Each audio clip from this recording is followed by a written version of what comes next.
It's time for another episode of All Right Bet. All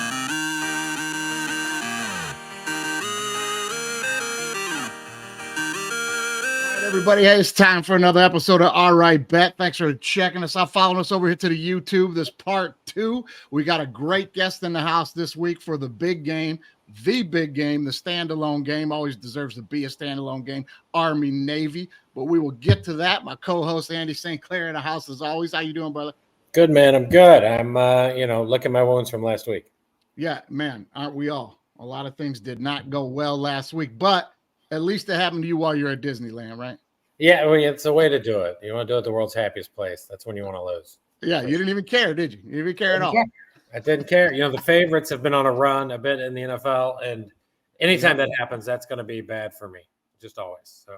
Yeah. Well, we're glad to have you back, man, and we're glad you could shoot in those videos, get some people some money this week, because some of those did hit. We ran that down over there on part 1. We ran down a lot of the winners like we normally do, and I will recap here just for 1 second and tell you, as far as the college championship games, the picks we gave out last week, guys, 8 for 10. 8 for 10, and the 2 we lost were against the spread. Well, you had Miami, I had Toledo. But, then the Oklahoma State-Texas game, they blew them the hell out. But 8 for 10, guys, that's money in your pocket, right? I mean, damn. Yeah, the college slate was a bizarro week for me. College slate was very good. Yeah. NFL, not good. NFL, not good. NFL killed me as well. But, hey, Dunbar filled in last week. He was our guest picker. So let's run down how we did last week overall in the Big Six pick. Andy, you were 2 for 4 and uncharacteristic -2 on the over-unders, man. That's usually your bread and butter there. I just didn't have a great feel. That was not a great week. It just was bad. It happens. It's gambling. It's gambling. You know what I mean? I was also 2 for 4 and also uncharacteristically +2 in the over-unders. You know that ain't my thing. I don't do well on the over-unders, but I'm slowly climbing out of that ditch. Dunbar goes 2 and 4, but here again, the damn guest pickers go +4. Plus for killing us on the over-under. Thank God it's only a tiebreaker. So our totals for the season right now, after I think we're at the 12 weeks, 6 games a week, you are 34 and 38 at a +1. Okay. I'm 41 and 31, but a -13 in that over-under tiebreaker business. And the guests right now are 1 game ahead of us at 42 and 30, but they're a monstrous +11 on that over-under. So we got to try to catch the damn guests. I don't think this is how it's supposed to work. No. As far as I know right now, it's a lot of NFL. This is where I start my comeback. This is where I get it back here. Well, I'm going to tell you right now, it's going to be a tough week to get it back this week because we got a guy in the show that I know knows football, no doubt about it, and he's going to be on with us. And I got to tell you, I've known this guy a long, long time. Now, it's been a while since we have actually sat down and had a beer and stuff like that. But this is a guy, I'm just going to bring him in and we'll get to all that. But this guy ties right into the Army-Navy game this weekend. We wanted to bring somebody in that knows something about this game. So let's welcome to the show Major Rob Frost, Chief of Operations, the 101st Combat Aviation Brigade of the 101st Airborne Division. Rob, how you doing, brother? What's up, Mike Swilla? How you doing? What's going on? I haven't heard that in years, man. You had that in your pocket right for the intro, didn't you? Yep. Now, Andy, Rob and I played football together in college, and boy, that was a long time ago. And I'm going to tell you right now, Rob was a hell of a defensive lineman, defensive end, all conference, right? Yep, 3 years. Yeah, we're a hell of a player, man. No doubt about it. We rocked around up there playing some ball for a while. I have not heard Swilla in a while, man. It was short for Mike Swilla Vanilla Ice. Mm-hmm. No, I'm not sure that's accurate, but I think it was short for Wilson. Yeah, sure. Yeah. Well, listen, man, I know right when we were getting out of college, you were big into like getting into that officers training and getting into the Army and stuff. So fill us in a little bit like how that went, man, how you dove into that. Yeah, so I had just been married and we were done. And I coached at Olivet a year after I graduated for Kevin Okay. Bozeman, the former running back at Michigan State. Oh, yes. And he was okay. hired because he knew the AD. You know how that goes. Yep. And I was the co-defensive coordinator a year or two after graduating. All right. Not that you're not qualified, man, but that normally No. doesn't work that way. Yeah. So I started up the chain pretty high, right? Yeah. And we were the best defense. We were Iowa. We were the best defense in the league in the worst offense in all Division III football. Yeah. And this dude gets fired, so we all get fired. So I'm sitting there with my new wife in my apartment. I'm like, man, what am I gonna do? Do I need to start shopping around GA positions? You know, coaching is baloney in hand. Oh yeah. For like 10 years. And if someone likes you, then you get to eat a little bit of lobster. Yep. And you start moving up the chain, and then 10 years after that, it's Ruth's Chris every night. Yep. So I jumped off the ladder. I'm like, man, what can I do that's like this, that has brotherhood, that has adversity, that has physicality? I'm going to join the Army. So that's what I did. Yeah. And it's been 22.7 years now. I'm retiring next June. Oh, man. Congrats. Congrats. Yep. And I've been a paratrooper in the 82nd Airborne. I've been in the 101st Airborne Division. I've got 5 deployments. It's been a dream. I've loved every minute of it. Yeah, and here we are. And then this coming June, I'm going to end up probably living up in Michigan, where you and I became quick friends. Yeah. And I'll be working for a company up there doing cold chain logistics, exciting stuff. Or maybe I'll be on a podcast. I don't know. I'm thinking you might inspire me. Yeah. Well, we'll see how this goes. Maybe we'll be back on this one, man. Yeah, come back. We'll bring you back on this one, man. Well, that's great, man. That's a long career in the Army, man. Like I know you had talked about it and stuff, and then when I saw you were doing it, I was like, but that didn't surprise me because you were always the type of dude, if you talked about it, you were going to do it and all that. And I remember after your senior year, you got to go up to the combine. Mm-hmm. Yeah, I mean that's a big deal, man. You know what they told me? So I talked to the Steelers. No, I know that was rhetorical. I talked to the Steelers, the Browns in Detroit. All right. Okay. And I got to the point where I got camp invites, and then there's an interview. I don't know if it still exists today. Back then there was a phone and in-person interview process, and all 3 of them said, we can't trust your level of competition. Like we're not going to take the risk on you. And I'm like, that's how it goes, man. And then like 2 years later, London Fletcher blows up, D3 linebacker. I'm like, man, we could have done it. My measurables, and you remember that was the one thing I had, right? Like you too, you were taller, faster, more athletic than many of the tight ends that played in that league, and that's what gave you an edge. My measurables at the combine were in the top. I did 32 reps, 225. You were always big in the gym. 4.59 40. Damn. This dude from Miami is like, bro, where are you from? And I showed him my like red Olivet helmet. He's like, where the hell, dude? Are you out of high school? What high school is that? Where is that, in LA? LA. Like, nah, dude. Let me tell you about Swilla. Yeah, right. Well, hey, right after you left, I quickly was moved over to defensive end myself, and that's where it landed, man. But it's all a while ago. But listen, now I wanted to ask you a bit about the game, because I'm sure you served with guys or that played in the game, man. Give us a little bit of insight about how important it is to some of these guys, man.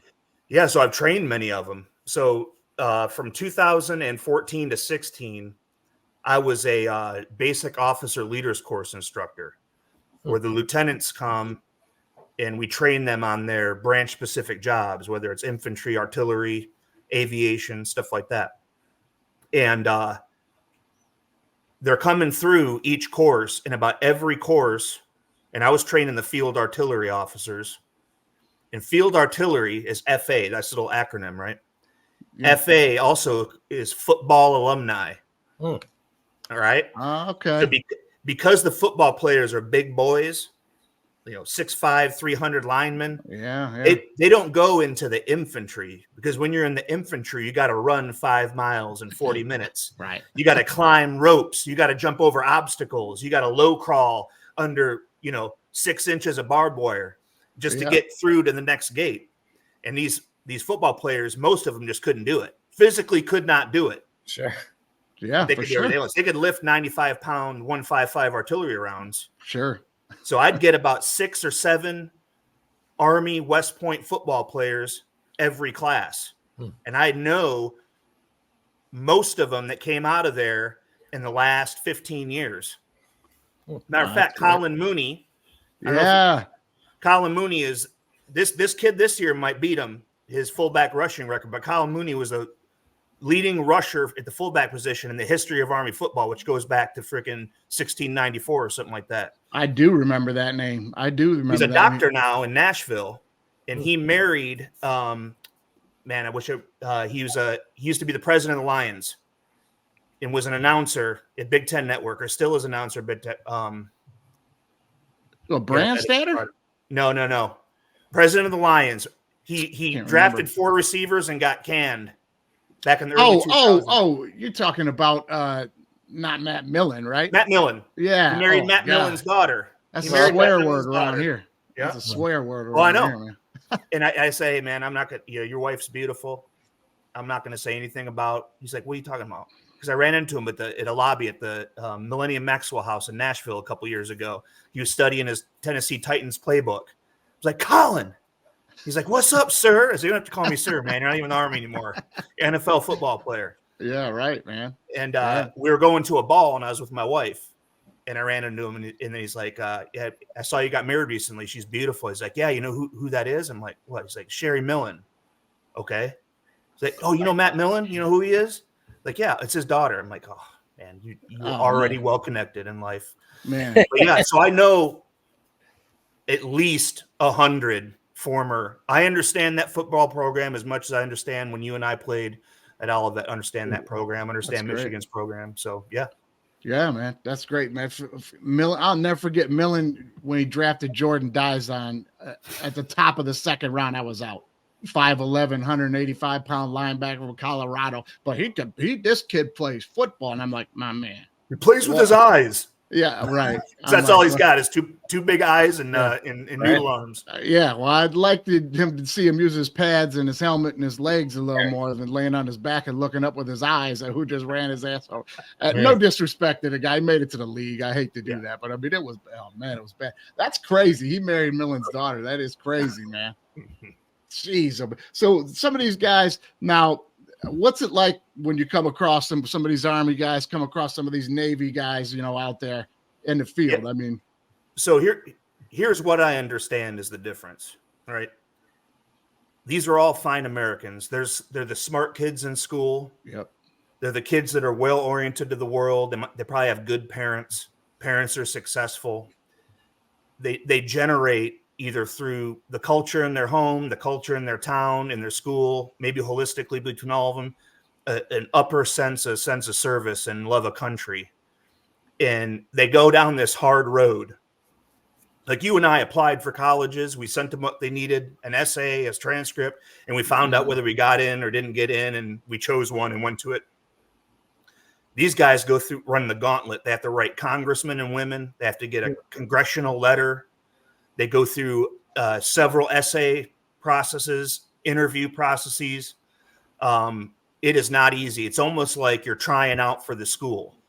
And then they accept you, and you end up going to this 4-year institution, and every Division I student athlete in football, that's their full-time job. Yeah. It's 20 hours a week during the season, and it's more than 20 hours a week off season. You got time for school. You got time to go to the football building and practice. You got time for meetings, and you got time to eat dinner, study, and go to bed. All right. Yeah. These guys have that and more. They have responsibilities before 8 a.m. They have to get up at 6 a.m. Those football players aren't exempt. I'm talking about West Point specifically. They're not exempt from the morning physical training that all the other students have to do Monday through Friday with their TAC officers that run them. You think the professors run them? They don't. These captains and majors that are in charge of them as soldiers at West Point get them up at 5:30 in the morning for a 6 o'clock stretch. They start running 5 miles. And then in the afternoon, they go to meetings and practice. So it's a completely different lifestyle than a Michigan player, than a Penn State player. And they volunteered to do that. Right? Yeah. The thing about them in the football sense is a lot of them were so they had a West Point offer because of the quality of their academics, their character, the essays they submitted, the congressional letter they got, but not because of their star rating on 247 or Rivals. Right. But they'll find these guys that fit. How many teams did you and I play in high school that ran the wing T? Oh, man. 9 out of 10, right? No, and usually, I'll be honest with you, usually like in Detroit, like if somebody came in with the wing T, it was because it was like why Army does it. It was the only way they thought they could hang in the game with the team. Well, that's funny you say that, because outside of Detroit and outside of the suburbs, Ann Arbor, where I'm from, and out on the western side of the state and north, if you had a 10-team league, 8 of them were running the wing T. Yep. Yeah. It's crazy. It's because you can negate athleticism with a highly executed scheme in the wing T. But the difference now, and this kind of segues into the game this weekend, now these guys have realized they can't do that anymore because the level of athletes they're getting with the NIL era and how the college athlete is matching the attributes of an NFL player. 100%. They have to evolve and try to do something off of that scheme to work some folks open, scheme receivers open, misdirection in the run game, get a guy that can throw a halfway decent 20-yard out or 15-yard seam pass and try to get folks off, try to get defenders off the receivers through run action. Yeah, they got it. And that's their only hope to win a game other Power 5 opponents. Yeah, unless you're Air Force, they're all in. They're just going to hand it off every damn down. But they have a generational quarterback and a generational running back, and that happens. You remember a couple years ago, Army, well above 500, threatened to be ranked. They had a generational quarterback, generational fullback, and a generational wingback. And in the wing T, if you have those three things, you're going to make money. But all the same base attributes apply. So this weekend, what you're going to see in Army Navy, we have an Army -3 in this game, is you're going to see two teams that know exactly what the other's doing. Yep. And it's going to be just like, NFL this weekend with Philly and Dallas. You're going to see a matchup game within the world of Service Academy football. Yeah. Where Navy knows exactly what Army's doing because they run the same plays and they run the same scheme. But is my guard better than your defensive tackle? Is my fullback better than your middle linebacker? Because you're going to defend me the same way. I'm going to defend you. That's what's great about Army Navy from a football standpoint. In the 153 and a third in that area, why Army Navy is so great is not necessarily the pageantry and the patriotism and the quality of the Americans on the football field and what they have to do in their 5-year obligations afterwards. It's because of that chess match of low resolution option wing T football that happens in the game. And that's why they can be successful sometimes against some of the bigger schools, is because they're on another level of discipline. When you talk about football discipline, if you want to try to stop that wing T, and especially if they have athletes on the other side of the ball, you have to be extremely disciplined on defense. And sometimes these bigger schools, these better athletes, everybody up there getting a little too nosy. What's going on in the C gap? I'm going to make that play. Well, you're supposed to be in the B gap, my friend. And now the ball just went up in there to the fullback and we're screwed. That's exactly right. Yeah. It's hard coaching. I've been coaching high school out in LA for a while, high level, got some guys playing in the playoffs and stuff. And I'm telling you, it's so hard to keep guys disciplined on the defensive side of the football and to not be nosy. You ain't a superstar. And them guys at the academy do it. If I'm supposed to be in the B gap, I'm going to be right here in this B gap. You can trust me. That's a different thing, man. In the point you make is this much more astute because I was at the stadium in 2019. The Michigan Wolverines, ranked number 16 at the time, taking on Army, second game of the season in September, won that game in overtime. Yeah. To an athlete, Michigan had a better guy at every position, maybe in the 2 deep. From the measurable standpoint, from the athleticism standpoint. But what you had is an Army team that said, listen, we don't care about any individual play. We don't care about what happens in the game, how many times you punch us in the mouth, how many times you throw over the top, how many times you bust a long run on us, scramble a quarterback, out-athlete us. We're going to continue to run 3 yards on first down. Yep. 3 yards on second down. 3 yards on third down. And we're going to go for it on 4th and 1. And 3 times in that game, I'm with my Army graduate buddy. I treated him to a seat in my season tickets, and we went. And I said, listen, man, all I care about is Michigan winning, because I love both these teams. I care about Michigan winning by 1 point in double overtime. They won by 1 point. They won by 3 points in the first overtime. Yeah, I remember that game. And the U of M fans were when Army scored, because it was that damn impressive. Yeah. One drive, it was an 8.5-minute drive, 17 plays. The only reason it was only 8.5 minutes because they ran out of bounds 3 times on a sweep action or a jet sweep. They went for fourth down. They went for it on 4th and 1 4 times in the drive and converted every time. Michigan had ran through its first string defensive line, its second string defensive line, and its second string linebackers. I'm like, this is exactly what Army wants to do. Yeah. If Army could do that to every team, which they can't, if they could do that to every team, they would win every game. They just can't do that to every team. Because what you said, you have to be disciplined. Those defensive tackles in Michigan is like, man, look at this. Look at this 6'4", 270-pound guard in front of me. Yeah. I'm just gonna run by him, even though I have the A gap. I'm gonna sprint through the B gap. I'm gonna run into the backfield and just start tackling people, and then they're out of position, and then they're busting the full gap up the fullback up the A gap. He ran right by you, and you're like, okay, well, keep being nosy, man. Be about your business. You're exactly right. I'm getting on some coaching stuff that irritates me as a defensive coach. I'm like, you being nosy, man. Get me so mad some damn time. But listen, I got a little clip here of the uniforms, and then maybe you can fill us in a little bit on the history of some of this. But this is this year's uniforms for Army Navy, which is always one of the coolest damn parts of the game. The Army Navy uniforms for this year's game have been released, and great news for fans. We got a bit of a color rush vibe, if you will. Army's going with the desert camo tan vibe in honor of the 3rd Infantry Division and their role in the Iraq War. And the group used a Rocky the Bulldog mascot, which will be the helmet logo. It's pretty sweet. Navy's going with the silent service uniform in honor of the U.S. Submarine Force. Helmet's absolutely incredible. There's obviously the submarine. Looks like they're underwater. Insane look for a football helmet, but I love it. The 124th meeting between these teams is December 9th. Which uniforms do you like best, and who are you rocking with to win the game?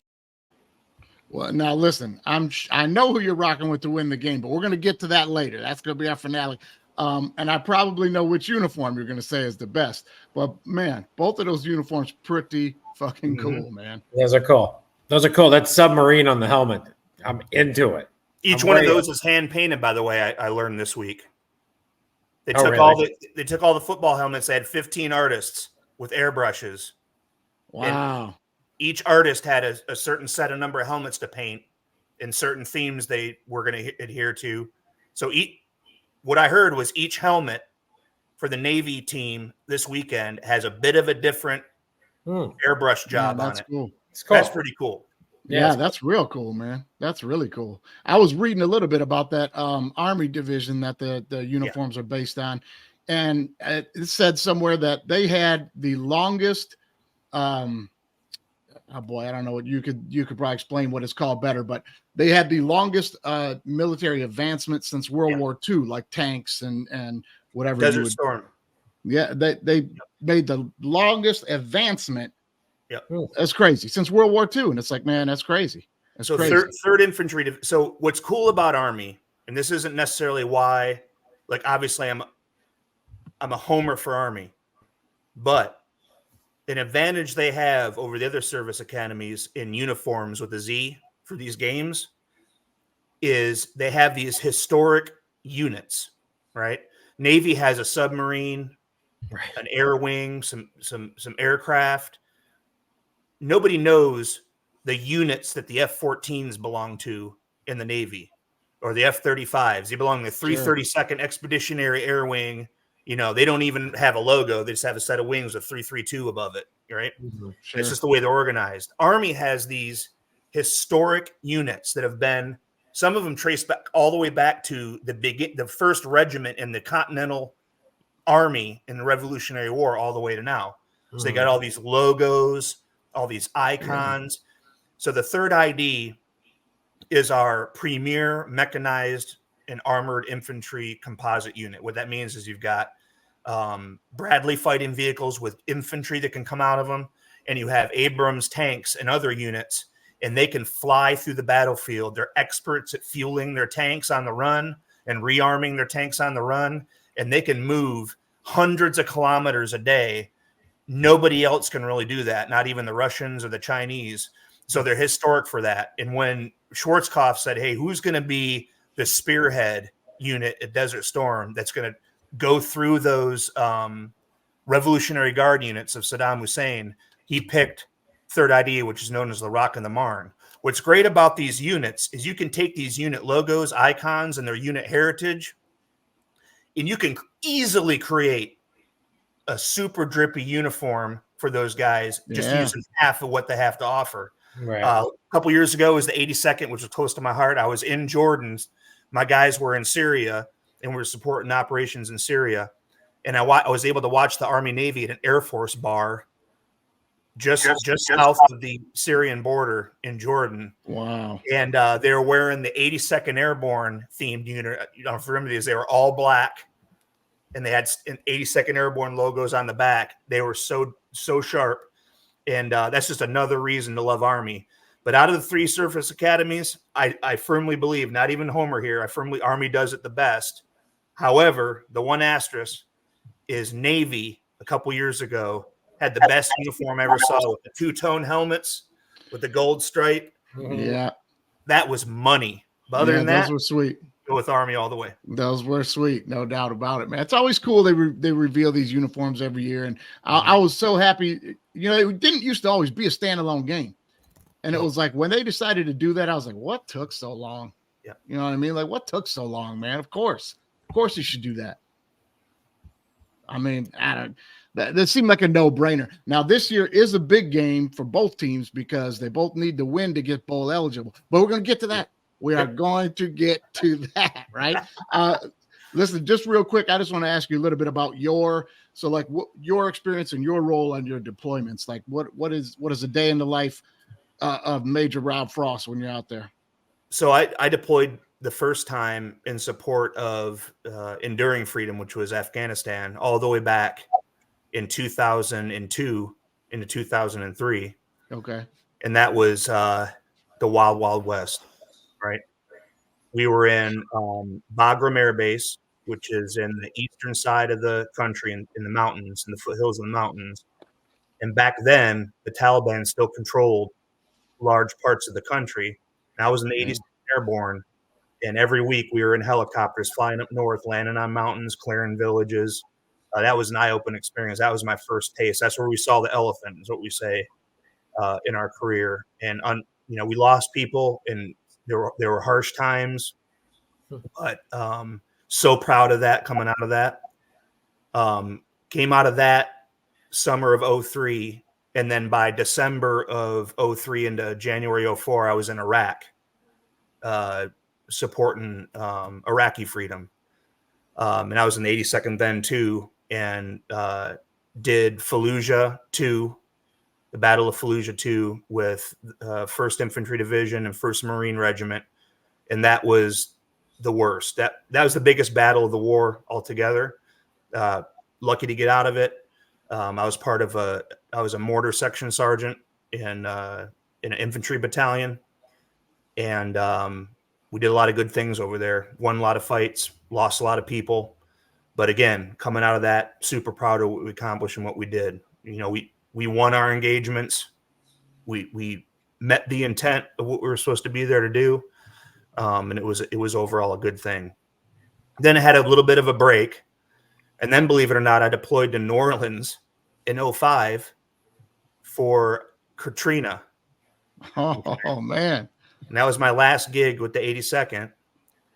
Went down there for a month and a half. The amount of human tragedy that I've seen in my entire career, the most of it was actually within our borders of what had occurred in that city. Just what human beings are capable of doing to each other in desperate situations. That's kind of what the theme of that trip was. We helped a lot of people. We evacuated a lot of people. By the time we got there, the only people there was the injured, the sick, the mentally ill, the homeless, people that just couldn't walk out of there, drive out of there. And so we established at that convention center one of the biggest helicopter landing zones ever operated in the United States of America. And we would just evacuate people, hundreds a day, out of there, fly them to Baton Rouge, fly them to Dallas, fly them to Austin, as far north as Memphis, to get them a FEMA trailer or a place to live and some food. So that, again, bad stuff, but felt good about what we did. And then got back from that.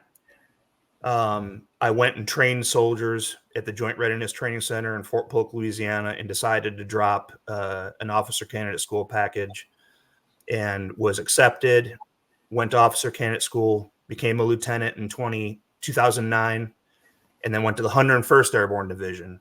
And there, second deployment to Afghanistan, and this is when General Petraeus, this is back before, I don't know how much time we have, but I got a story. Hey, man, we got time. Okay. So we went to Afghanistan in the Arghandab River Valley, which is the birthplace of the Taliban. That's where they started. And my brigade was there to clear out all of the Taliban that were in the Arghandab River Valley. And that was some of the hairiest shit that I'd seen in my entire career. We were slaying bodies all over the place, meeting our mission. One day, though, I took my platoon. I was a platoon leader, infantry platoon leader. We would go up to the main base because we were living in these shacks, in these Afghan compounds that we had taken and seized, because Petraeus wanted us all to go into the communities. That was part of his plan. Live next door to the Afghan people so they know that we're here to stay and that we're here to support you, et cetera, et cetera. But when the truck with all the stuff on it starts at the big base and it goes to deliver all the food and the good drinks and the milk and the ice cream, by the time it gets to my little compound, the trailer's empty, right? So I'd go on what we call milk runs. I take my platoon, we fake a reason. I call up, hey, we're coming up to the big fob. We'd go up there and we'd steal stuff from them. We'd steal dumbbells. We'd steal lobster tails. We'd go in and steal all the strawberry milk. So we had some. It was good for my soldiers. Sure. They were happy that I did that for them. But one day I went up there on a milk run, and I'm walking up to the headquarters to see the boss, the commander. And they had this little ramshackle plywood gym with a dusty treadmill and some stuff in it. And the door opens, and this woman walks out. Right. And in Afghanistan, this is before like females are integrated into the combat arms, and there wasn't a woman anywhere around me, hadn't seen one in months other than one under a burqa. Right. And this woman walks out with a sports bra on and a pair of those little shorts, and like all my soldiers like, they're going nuts. And I walked up, and she comes up to me. She's like, hi. What's your name? I'm Lieutenant Frost, ma'am. How are you? And she's like, oh, my name's Paula Broadwell. I'm General Petraeus's biographer. Oh, right. Man. And after the deployment, she wrote a book called All In. Didn't know it was double entendre, but it was about our deployment there. And that book I still have on a bookshelf. My picture is in it. It's about our unit. Well, she was the one that Petraeus had an affair with. Yeah. Oh, man. And I remember sitting in we redeployed, and I was sitting in a meeting, and our commander, we're talking, this news had just broken that morning about Petraeus. And he's sitting there at the meeting. He says, you know what, guys, I had a thought. We're like, what's that, sir? I had the thought back then, and I'm having it now. I don't even know who this is. I just know Petraeus is getting fired from his CIA position. I bet you it's that Paula Broadwell chick. And we're like, oh yeah, I bet you're right. And sure enough, it was her. Oh, man. That's the story from that deployment. That's right from the front lines right there. That's information you can count on. I should have just headed her off right there and saved Petraeus. No, I'm just kidding. Oh man, that's what they call good intel right there. Man. Yeah. Amazing. God damn, that's crazy, man. And then so the last one was 2017 into 18, something like that. I went to Jordan and I did 4 different missions there. I was training the Jordan Armed Forces and how to shoot their missile systems and how to work with us. And this is all to counterpoint Iran and Syria. And then I had platoons of mine. They were under my command, operating in Syria, firing on the everybody, Russians, ISIS, Bashar al-Assad's forces. It was really the Wild West there, and that was a really good. Did some historic things with the Jordanian Armed Forces, made the news, increasing their capabilities. It was a great time. And then since then, I've been teaching, training, and working in operations. Loved every minute of it, but it's time to be done. I hear you. Well, congratulations, man, and thank you for your service. No doubt about that, man. Sure. Thanks for giving me a reason, Mikey. What's that? What's my reason? I don't know. That's what I say to people. I say, thanks for giving me a reason. Well, that's what I was going to segue into and say, it might seem a bit arbitrary. We're going to talk about gambling on some football and drinking beer and watching football this weekend. Nothing more American than that. That's it. That's what I was going to say. Nothing more American than that. And everybody gets to enjoy it because of the things that people like you are doing, man. So thank you. And thanks for being here today, man. Absolutely. Now, we are going to find out if you have been studying up on this season's NFL action. Mm-hmm. We're going to find out. Now, normally, I got to apologize to you off the rip because normally we have 3 college games, 3 pro games. And I know you're a bigger college guy, super Michigan, super fan. I know that. But there's only one college game this weekend. We're going to save that for the end. Yeah, I know it. Made the playoff. We got Alabama. We'll see how that's going to go. Well, I mean, I think we're trying to play them. We'll probably run the ball, hold the ball, run the ball, and beat them. Mm-hmm. That's how I think it's going to go down. But let's jump into this first game here. All right, let's jump into this first game. Eagles plus 3.5 at the Cowboys. The over-under is 53. Rob, you go ahead and go first on this one, man. Yeah, so Hurts away from home at Dallas. I have a hard time betting against Dallas at home, especially when they're threatening a playoff run. Dak's dynamic. Jalen Hurts. I feel like Philadelphia is a paper tiger. Okay, and here's why. They've won some games. They've looked impressive, but Hurts runs too much. They're a little bit one-dimensional in that regard. And just like when he was at Alabama and Oklahoma, he's got a high ceiling. But in certain games, that ceiling comes down, right? Anybody going to Jerry World, especially when Dallas is looking at a playoff run, is in trouble, all right? So I would take the over in this game, all right? And I would go – you said it was Cowboys plus 5? No. Eagles plus 3.5. Yeah, so I'd take the Cowboys to cover in that game. All right. Coming off being destroyed by San Francisco, you'd think bounce back. I don't think that. This is the beginning of a trend with Philadelphia. All right. Well, Cowboys we'll see win. about that. We'll see And about that. And I would take the over. I know Andy's got a theory on teams getting hammered and then how they do the next week. Andy, fill us in on that. Classic spot to take the Eagles, like especially at the hook. If you're giving me the hook, right at 3.5, I think it's going to be a close game. I definitely think it's going to be a close game. I think when that line came out, it went a little high, and I think it was assuming Hurts was hurt and not going to play. Now that Hurts is playing, it seems like he's playing, and the only way I can tell that is from the number. The number starts to go down, and now it's at 3, and then it's going to be 2.5 by kickoff. 2, the number will continue to fall, and that is because Hurts is going to play. They put that number high, assuming Hurts was going to play. Vegas has more insiders than about anybody, right? They have guys that can talk to people on the team. They've talked to those people on the team, and they're telling you Hurts is going to play, right? If that number was 4 right now, that would tell me no Hurts. But now the number's 3. I think Dallas at home is just an over machine. I'm not sure why. I don't even know what you're going to do, Mikey, but God, I hope it's take the over because they just rent money on the over at home. that is like now Dallas hasn't played anybody, right? They've really their schedule ultimately has been kind of soft. Yeah. Lions soft. We'll get to the Lions soft schedule as well. But I think generally, we as a nation saw the Eagles get boat raced on Sunday. And I think the instincts are going to be to take Dallas.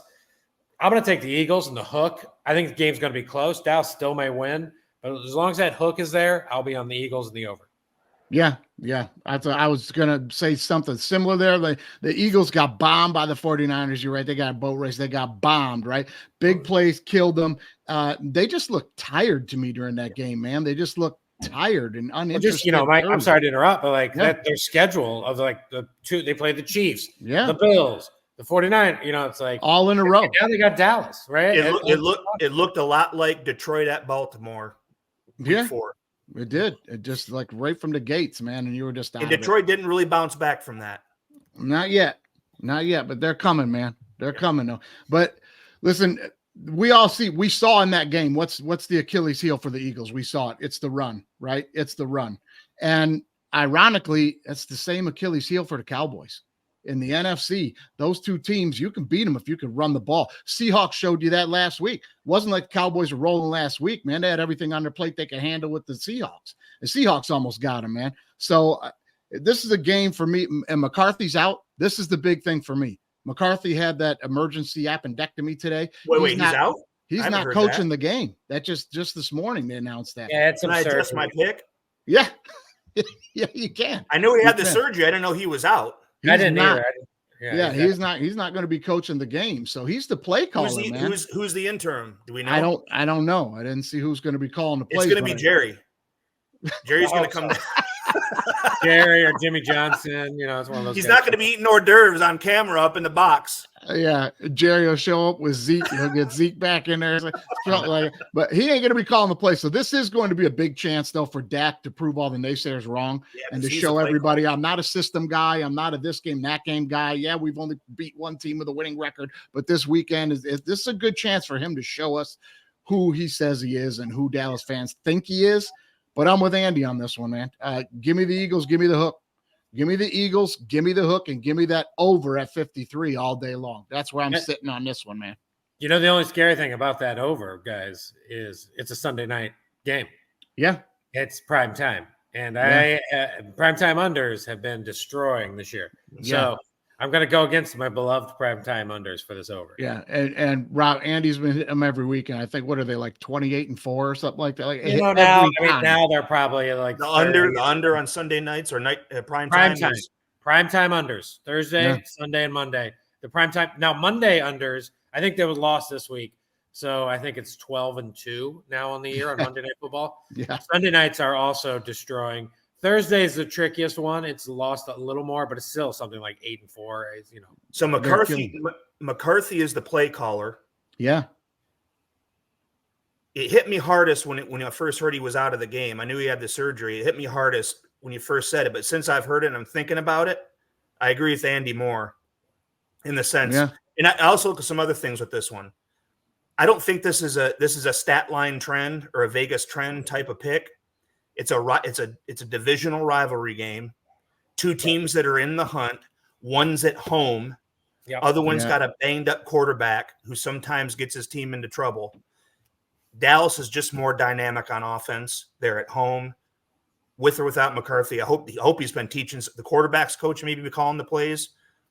As long as they don't flub the dub on calling the plays, I'm still going to go with my original pick. All right, sticking with him. Yeah, I just want you to know. Sorry, Mikey, go ahead. No, I was just going to say, I want you to know, even though you didn't change your pick, you burned your mulligan. Moving on. Yeah. Well, that's the other thing about that game is the Eagles are a little banged up, and it seems to me like every third down when Dallas needs a first down, it goes to Lamb. And Lamb has not been stopped a lot this year. And that to me, if the Eagles can lock Lamb down, then it's going to be good for the Eagles. Yeah, I think so. Well, hey, that's the perfect segue right into the next game, talking about who these teams have played, because the next damn game is both of their opponents last week. It's the Seahawks plus 10.5 at the 49ers. The over-under is 46.5. Andy, you get it. when that game opened, then this game opened, it was like 12.5, 13. And now it's down to 10.5. And I'm confused by it, to be completely honest. What confuses me is, why is this line drop 2 points, right? Like, I don't get it. That we just saw these teams play each other 2 weeks ago. And we saw San Francisco, I'm going to use the word again, boat race Seattle, right? So that, I just don't understand it. The San Francisco team is going to score a lot, Yeah.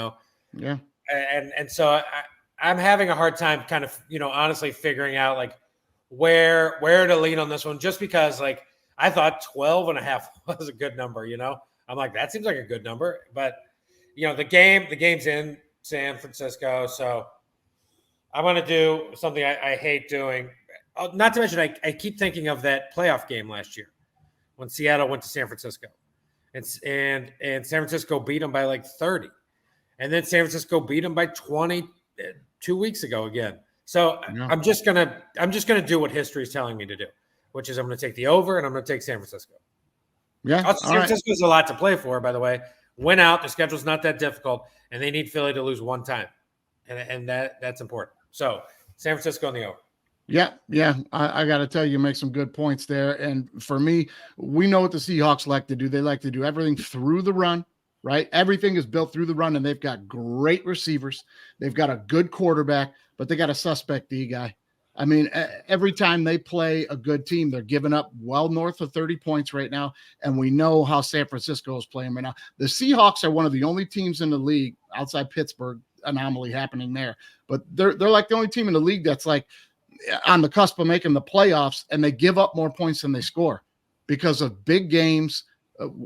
Big scores given up when they play good teams. That's just what they do. So it lands right where you're saying, Eddie. Like, the Niners are going to score. When the Niners are healthy, we see what they can do on offense. When they're healthy, they look unbeatable on offense. And on defense, they can stop the run. They stop the pass. After the game, they're out in the streets of San Francisco stopping crime. I mean, you can't get nothing past these dudes. There's nobody doing that. Yeah. These guys, they can stop anybody, man. So I'm going to tell you, I'm with you on this. I normally would not do this. A lot of points for a team like the Seahawks who can score points, but I got to do it too, man. I got to take the Niners, lay in the 10.5, and give me the over a 46.5 as well. Rob, what do you think? Same. This one's easy. We talked about the difference in the personnel. The way the San Francisco's playing right now, it's like a team of destiny. Okay. And they back it up with their personnel, their trade acquisitions on the defensive line. It's going to be hard pressed for this team not to get the number 1 seed in the NFC. They know it. They're going to play this way this week. Once you boat race a divisional rival or a rival for the NFC playoffs, like they did last week against Philadelphia, you've got momentum. Okay. And the human element of this rides out. Despite the X's and O's, despite the statistical, Andy, despite what history tells us, this is a team that I think is going to have a historic back end of the season. I'm going to go with them covering the 10.5, and I would smash the over on that one too. Yeah. Well, that takes us into a game that I bet none of us are really going to watch, but it's intriguing line-wise, and the things that are actually on the line in this game for playoffs, believe it or not, are pretty real. They're pretty real. That's Broncos +3 at the Chargers, and the over-under is 44. Now, the Broncos, we all know they're on a come up. We've talked about it a bunch on the show, right, Andy? The defense is playing well. Russell Wilson's finally bought into playing his role. They're looking good. They get beat this week by Stroud in Houston. But Stroud and Houston are looking really tough, but it's kind of the loss I think the Broncos needed to bring them back down to earth a little bit, and the Chargers beat the Patriots 6-0. I mean, that was a brutal game to have to sit through. Staley's getting fired. If he's not fired he should have got fired after he beat the Patriots 6-0 on the tarmac. This guy's the worst coach in the league, hands down. But isn't this the point every year, guys, where the Chargers just start to click enough to start beating teams by a field goal, and they're right in the hunt for the playoffs, and they just hang around like a fly at a picnic? I think that's right where the Chargers are at right now. I'm going to go against the grain here, and I'm going to take the Chargers -3 and absolutely give me the under in this one. Rob, what do you think? Herbert at home. You're right about the way they've been playing lately, and you're right about that Patriots game. Let's go back to a game I know you and I both watched from the snap to the whistle, and that's the Detroit at LA Chargers. All right. They were just with their back against the wall then as they are now. Herbert has, in that offense with Austin Eckler and his receivers, even though that head coach sucks and the play calling sucks, they blow up at home at times. And for this one, actually, I thought the line was a little low. I don't see any significant injuries on either side.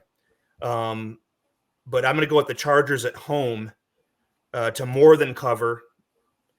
And I'm going to go with the under on that as well.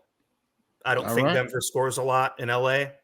And Justin Herbert is due for one of those games that meets the expectations that they've always had for him on a game-by-game basis that he has not met. And I do agree a lot of that's on the coaching. But I think he's going to repeat the touchdown-by-touchdown performance that he had against our Detroit Lions a few weeks back against Denver, especially when it's now or never with trying to make a run at over 500 in a playoff spot. Yeah. Well, I'll tell you what, I am a little bit surprised right now because I feel we have a classic Andy dog coming right here, and we're all going to be on the Chargers, maybe. Maybe.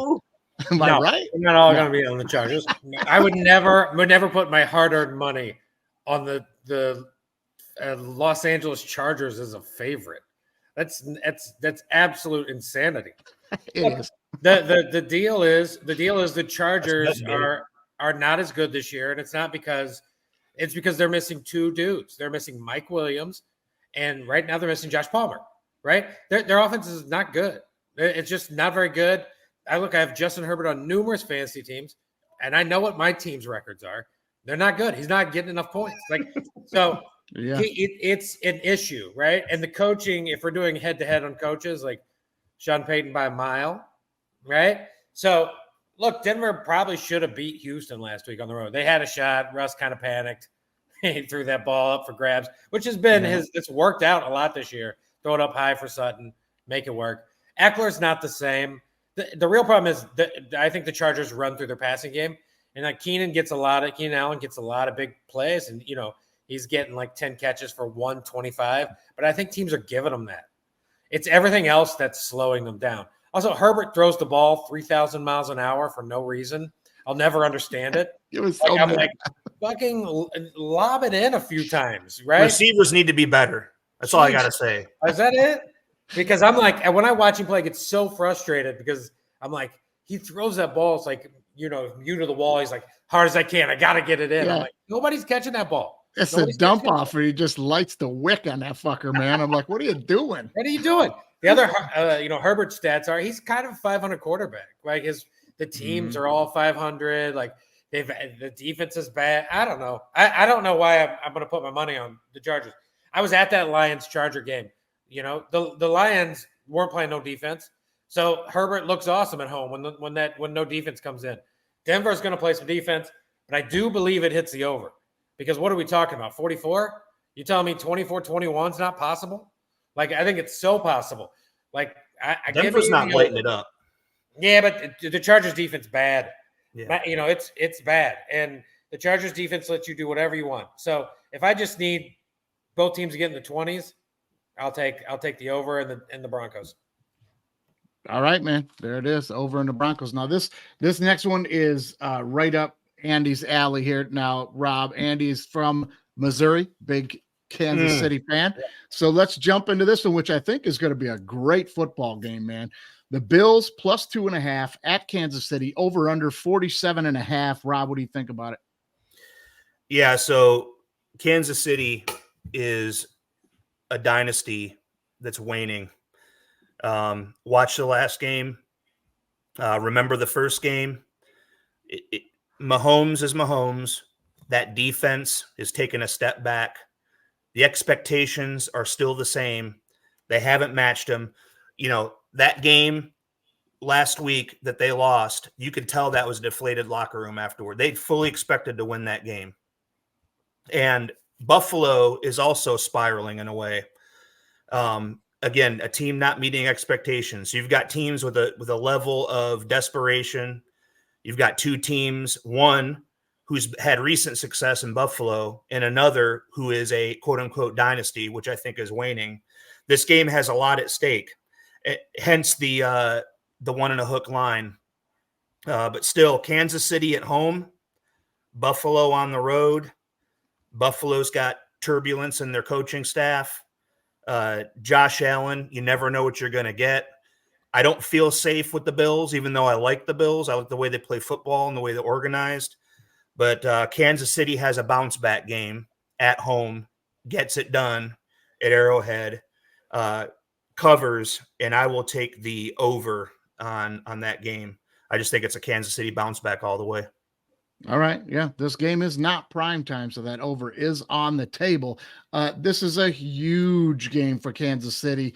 They have to win this game. They have to win this game if they want to stay in line for some home field advantage, because they do not want to be going on the road for the playoffs. Not this year. Years past, maybe, but not this year. But on the flip side, well, I mean, Miami. That's the thing. They need Miami to come to Arrowhead. You don't want to go to Miami if you're the Chiefs. You know what I mean? And Buffalo's in the same boat here, guys. This is an absolute must-win for Buffalo if they want to try to make the playoffs at all, because they're 6-6 right now, and here's their last 5 games. At Kansas City, at Dallas, at Los Angeles Chargers. I'm sorry, home against the Chargers, at the Dolphins, home against the Pats. Guys, it's over. They have 2 wins there, maybe Chargers and Pats. So they've got to steal one from in Miami, in Dallas, or in KC. And of those 3 games, their only chances this weekend, guys. Their only chance to steal a win is this weekend. And I think I'm going to take it. I'm going to take the Buffalo Bills to go in there and steal a win, because their back is up against the wall. It's desperation, and they know it. It's win or bust this weekend for them. Give me the Bills and give me the over. Andy, what do you think, man? I cannot wait to bet the Bills at the Dolphins. What a delightful underdog that's going to be. You're right. Like, I'm not sure why. I guess the idea, like, the Chiefs have to be at home this year. Like, they can't go to. They've already beaten Jacksonville in Jacksonville. The Ravens typically just shit the bed in the playoffs. You're telling me you're going to trust the Dolphins? Like, no, thank you. And then everything else is in Kansas City. So, like, whatever. My general point is, like, the Chiefs are going to win. Like, you know this. We talk about this all the time. Mike, I'm not sure why last week you were on the Chiefs. I've told you how the Chiefs work. When they are a big favorite, you always take the other side. When they are under a field goal, I'm going to tell you something right now. I'm going to give you a Mahomes stat. Under a field goal, Mahomes stat. Let me find it. Here it is. Since 2020, Mahomes is 7-0, coming off a loss when Kansas City scored less than 3 touchdowns, winning by an average of 12 a game. So that they're 15-5-1 against the spread as a favorite of 3 points or less, or a dog of 3 points or less. So 15-5-1, 7-0 after coming off. I don't even know what we're talking about. Like the Bills need this game, no doubt. They do. The best rivalry maybe in football right now is Bills Chiefs, and it has been over the years. I think the Chiefs are more than fine. I love that everyone's kind of like, well, it's on the way out, it's over. I'm like, why? Is Mahomes 37? I'm confused. Like they'll get some guys in that can catch the ball. They may not win the Super Bowl this year, for sure. No, they have. But the thing is, they may get to the Super Bowl because all they have to beat is who? The Steelers, the Browns, the Bengals. Like, no, thank you. Those teams are all done. Those teams are all toast. They're going to beat the Dolphins, who they already beat in Germany, the Jaguars, who they already beat, the Ravens. Okay, yeah, the Ravens are good, but nobody trusts them. Ravens good. So I'm going to take the over, and I'm going to take the Chiefs. All right. Hey, and to be clear, like I said a million times on the show, I don't think that the Chiefs are done at all. I've just made the point many a times this year that if there's a year they're going to get beat, you better get them this year. You've never seen Mahomes on the road, too. Never seen a road playoff game by Mahomes. Yeah, I think you see it. You have if Travis Swift goes down, in any of these games, it's over for Kansas City. Travis Swift. Well, That's there is trouble in paradise. You know he's taking her name.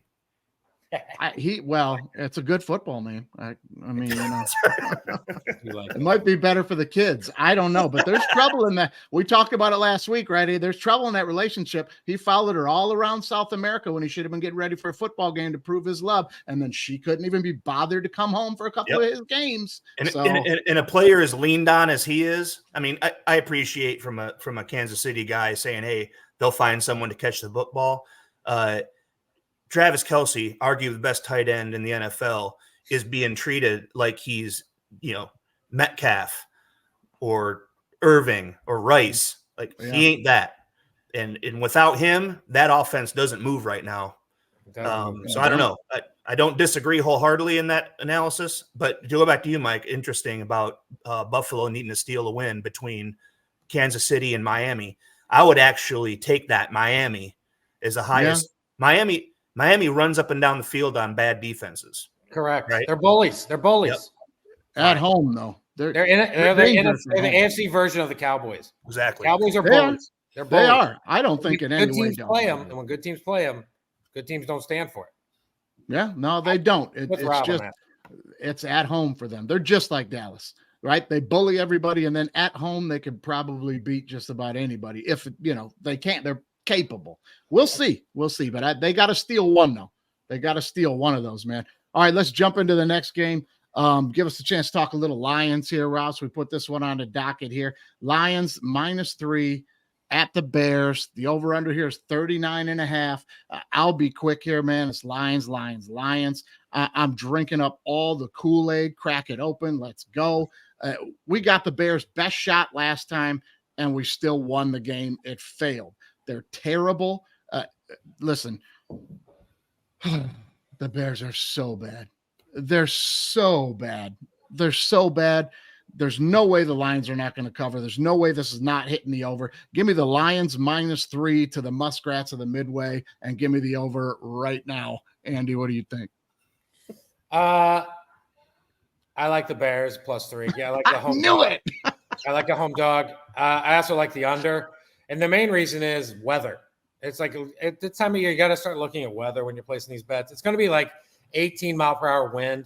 The Bears are going to run RPO, and the Lions can't stop them. Like the Lions can't stop anybody. Their defense is garbage.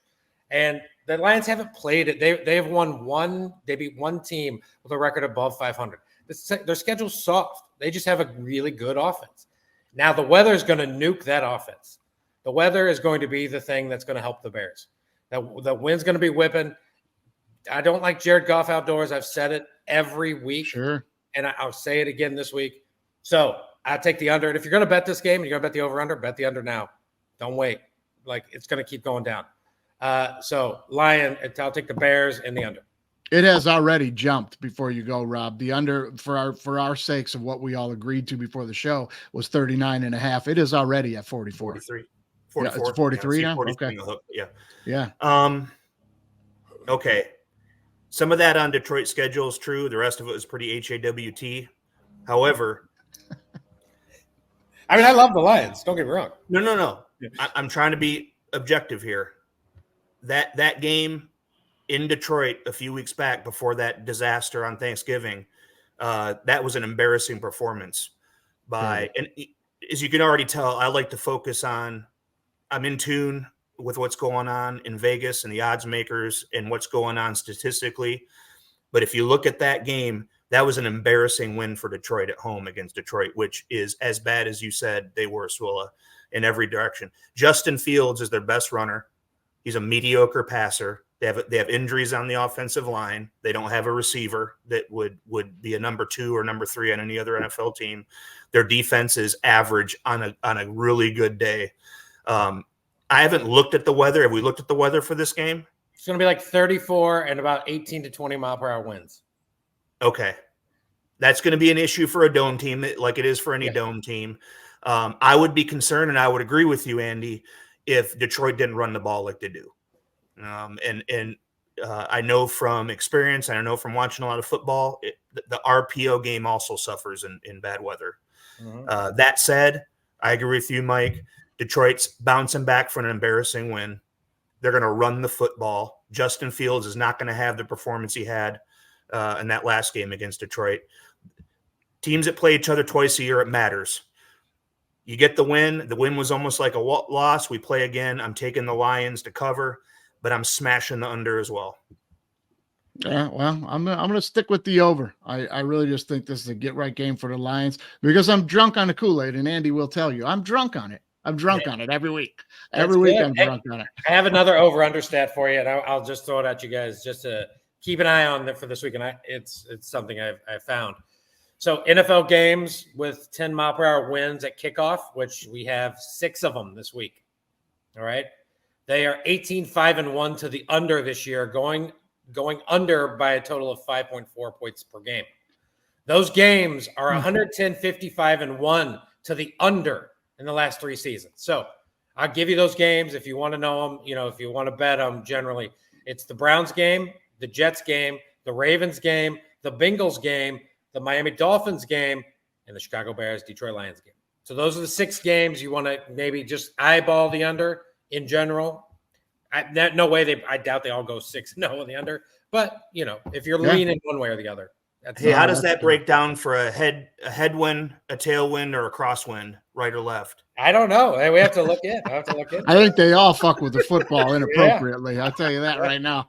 But that is a great tidbit right there, man. And that's why people tune in and watch the shows for stuff like that, Andy. I got to thank you, as always, for throwing that kind of stuff out there, man. Because that's stuff people wouldn't know. Somebody's doing the work. I'm just copying. Hey, but you know where to find it and relay it. You know where to look Analytics, for it. Andy.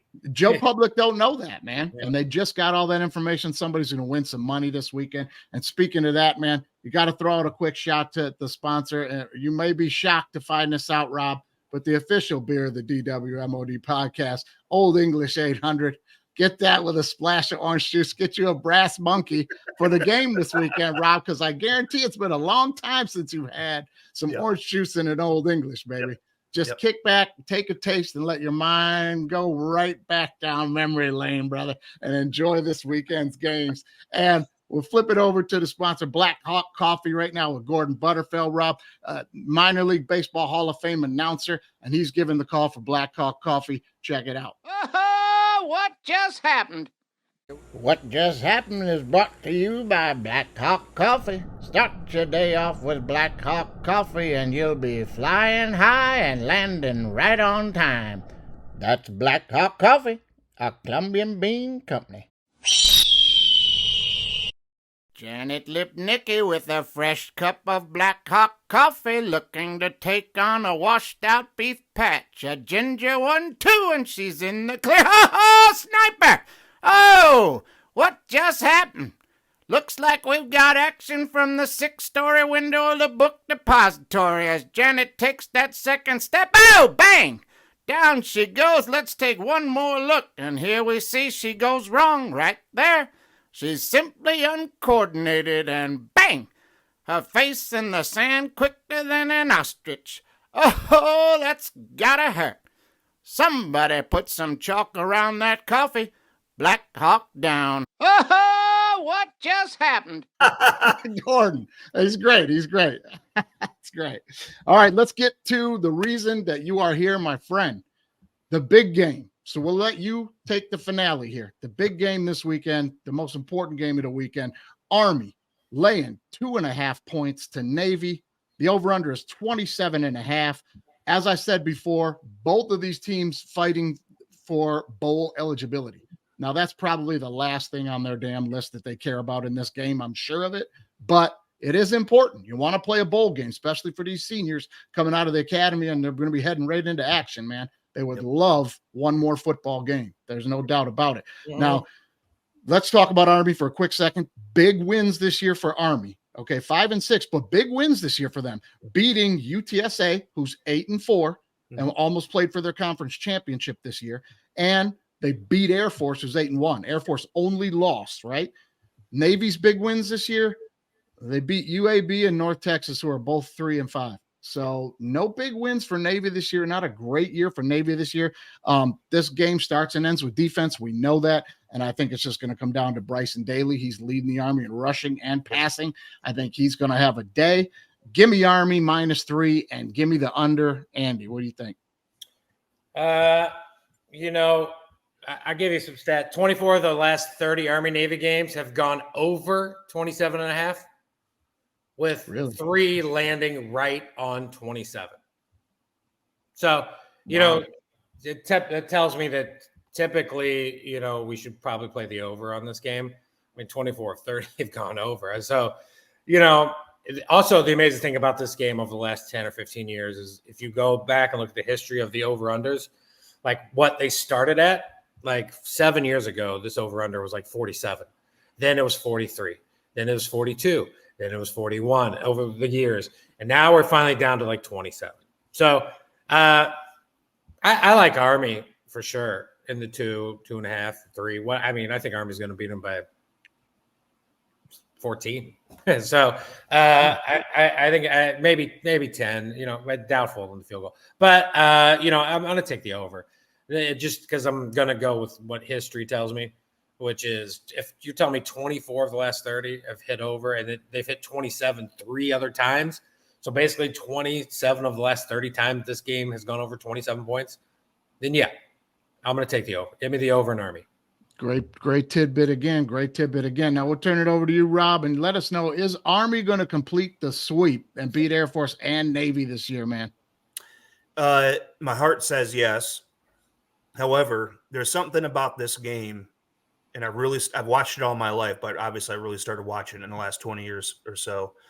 Army was the basement of the service academies for a long, long time until about 2014, 2015 when Monken came on board and they started turning it around.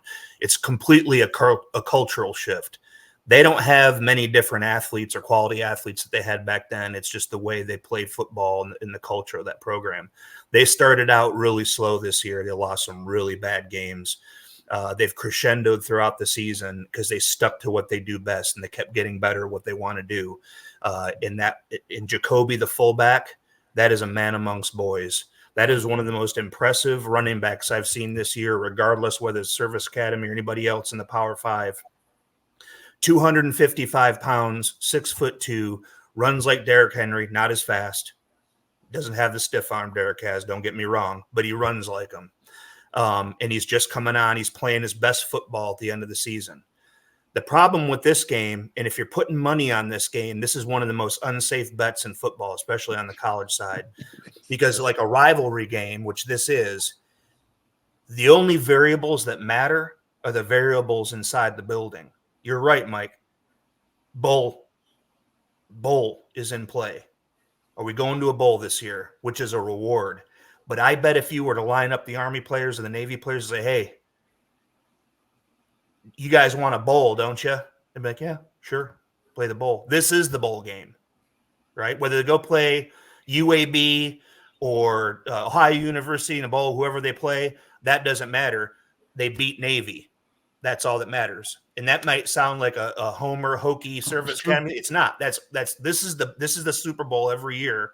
It's Army, Navy, Air Force, but Army, Navy at the end of the year, inside that stadium, you got the president, you've got senators, you've got all the cadets on both sides, you got all the alumni, folks from Congress, everyone in the stands, in bragging rights for an entire year. And it's different kind of bragging rights. Because imagine if you played a football game in college, 2 of them throughout the season, but this one in particular, where you're likely to see the guy that you're playing across from 2 years from now in a theater of war. You know, I've been on Navy boats. I've flown on Air Force aircraft. I've gone to school, fought alongside Air Force personnel, Navy SEALs, Navy corpsmen. You interact with each other throughout your career. So it's like a company football game, pickup full football game on a Saturday, you know, Delphi versus Sears on a Saturday afternoon, and they all work together throughout the week. It's just like that times 1,000. So if you're trying to stick with the statistical averages, if you're trying to stick to the analytics, if you're trying to stick to the money line, you could be risky. But from the X's and O's and all the variables, Navy has been average, even for Navy standards this year. They're not very physical up front. They've got some good pieces on offense, and they got some pretty good linebackers and some pretty good safeties. But they're actually surprisingly down on the offensive and defensive line. You look at the other side of the football, Army is mauling people right now. And you got that 250 Jacoby, the fullback, that quarterback that Andy mentioned. One of two things is going to happen. And Andy said it. This is going to be an Army runaway win with about 200 rushing yards in the second half and 3 scores, just overpowering Navy's defensive line. Or it's going to be a classic, all sorts of crazy shit happens, Army-Navy game. It's going to go right down. Missed field goals, fumbles, all that stuff that we've seen in the last few years. But if I had to put it down, I'd take the 2.5 for Army, and I'd take the under. All right, man. There it is. It's go Army beat Navy for Rob, right? I just need like 10 points out of Navy. If I get 10, that thing's over. That's going to be one of those games you'll know like midway through the second. You're going to be like, this is dead. Dead money, this under or over. Whatever. Yeah, especially if you see that big 6'2", 253-pound fullback falling forward for 5 yards on first down. Yeah, you could be trouble, man. But it's going to be a heck of a game. Everybody enjoy that game this weekend, man. Sit down and watch that game because it is a great football game. Throw the records out the window. It's beyond a rivalry game. Like you said, the ambiance of everything that'll be there, everyone that will be there. It's going to be a fantastic football game. So, best everybody on both sidelines, Army and Navy. These guys are going to do what they do to protect everybody's freedom and make sure we can sit around drinking beer and watching the damn games and betting a little bit of money. Am I right? Oh, yeah. Yeah, right? Oh, yeah. I'll tell you what, man, you guys have some fun this weekend, bet responsibly, drink responsibly, and you can have a great time this weekend. Rob, I want to thank you for doing the show, brother. No problem, man. Man, I'm back on the East Coast now. We got to get together sometime sooner or later, man. We have to, brother. Before we die. Thank you. Thanks, Rob. Thanks for coming. Right, Steve. Randy, good meeting you. All right, man. We'll see you next time, brother. Be safe, man. It's time for another episode of All Right Bet.